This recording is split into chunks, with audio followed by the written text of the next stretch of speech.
And welcome to the Ruby Tuesday. My name is Ruben, and this is my movie review for Cursed by Light, the Seven Deadly Sins final movie. This is set apparently between episodes 23 and 24, just before the final season wraps up, the final season of the TV series, not the manga. And I don't know that we're going to get any more, so I'm going to talk about it. Let me know your thoughts in the comments below. Who is your favorite character? Which has been your favorite series so far? And your thoughts on the movie. I will be having a little talk on that end credit scene. Let's jump in. Meliodas and his friends jump back into action when the new era of peace is threatened by a powerful magical alliance that could spell the end for all. Now, if you've been watching the final season that I recently dropped, I think a few days ago on Netflix, the final batch of episodes, we finally got to see the fruition, I guess the culmination of all of these events. Remember, spoilers, if you're watching this review, this is set, so there's going to be spoilers talk from the previous season because that's kind of where it fits in. So I presume that you've seen the episodes. So we lost Escanor, and that is kind of reflected in this film, which I liked. Also, Merlin isn't in this film with Arthur. There are two kind of scenes, but they aren't a part of the adventure that kind of is thrown on screen. And it is a proper adventure because right from the beginning towards the end, even when we have like kind of the monologue scenes that goes part and parcel with this series, the monologue scenes and the explanation as to what's going on kind of are in action, which I really appreciated. It does feel like a big kind of homage to the fans.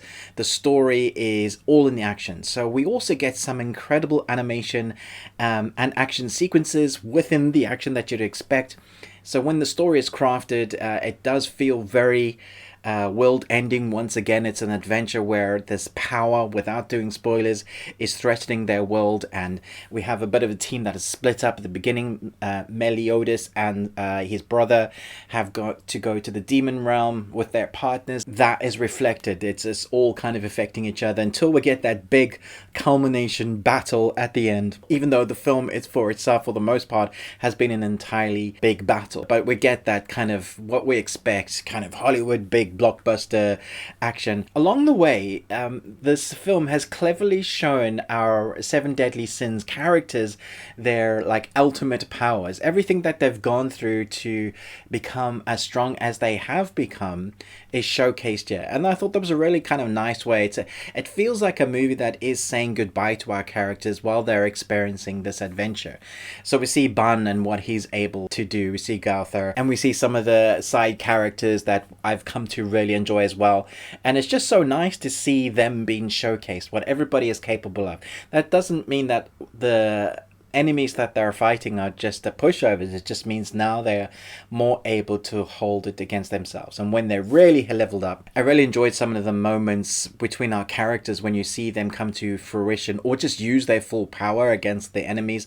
Is finally there are moments where like, oh yeah, these surely they're strong. Oh wait, they are strong enough, because sometimes they're kind of just flexing and going, yep, you got nothing on me. That was nice to see, because there's been a lot of the series or episodes before where they're always fighting characters that are much stronger than them, and in classic anime style they have to get bigger, learn a new move, get dead, get resurrected. You know, that is anime part and parcel. But this one, it really is showcasing what they've been able to do, who they've become, the heroes they are. And in amongst that, we also get an incredible score. And every time you get the crescendo of a big action sequence, the score comes in and you feel it swell, and you're like, yeah, go on dudes. Especially the end fight sequence, you know, the big culmination that everything is adding up to.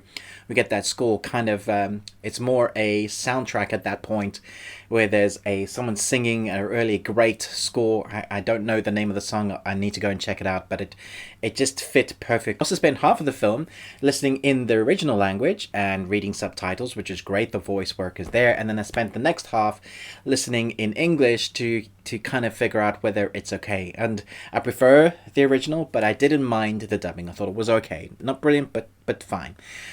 Just the voices seem really off when you've been listening to the original language.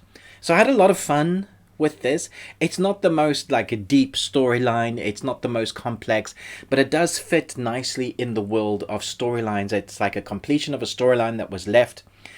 The only issue I have with it is not really with the film, is more with where we are left. There is a storyline that was rushed in episode, I think 22 and 23, 24 is the chaos story arc. It feels like they rushed into it and then suddenly it's kind of all done with, because I don't think that we're going to get another season from Netflix. They haven't greenlit season 6. I presume there is storyline there to be had, but I would have liked an arc, because that chaos human arc looks like it was going to be epic. If we had one creature, the chaos creature, and that thing was ridiculously powerful. You know, everything in anime just gets more and more powerful, and then they got to learn a bigger move. So once you get to that end credit scene, there is that moment where they're talking about Merlin is talking to Arthur, who she's resurrected, and he's looking past a devastated Camelot. He's put kind of all the rocks, I guess, representing the people that he's lost along the way.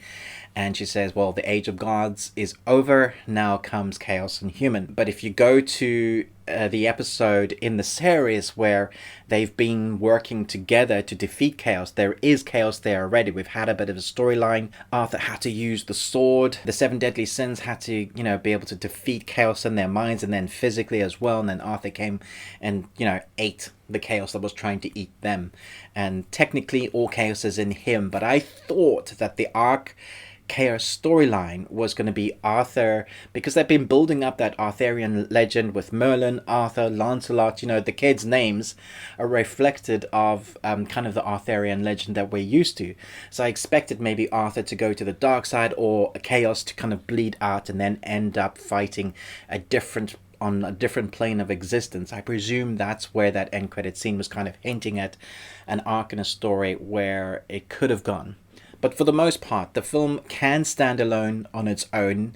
If you haven't watched any of the 7 Deadly Sins, I think you'll enjoy it, but you'll definitely be missing out on a huge amount of context of what these characters have gone through. Missing some of the characters, you won't even feel that. Like, you see Eskina in the credits, but obviously he doesn't appear. He's mentioned and I think shown briefly in memory. And so we have those moments where the characters have grown, so that this film means much more to those that have been watching it. I think you're going to enjoy it. I had a lot of fun watching this. I'm going to give this 4 out of 5 Nicolas Cages. Let me know your favorite character in the comments below. What story have you enjoyed the most? Did you prefer the animation now? Because I know some people have thought that the animation in previous seasons haven't been great. Netflix, I think, apparently upped the game a bit for the last season. That's why it took a while for it to be released. I think it's only on licensing issues. They were waiting for the last batch to kind of coincide with the release of when they were going to release the animated film. And so here we are at the end of the 7 Deadly Sins. What's your favorite season? Who's your favorite character? Let's chat below. Thanks so much for watching this, but most of all, until next time, remember, live long and Tuesday.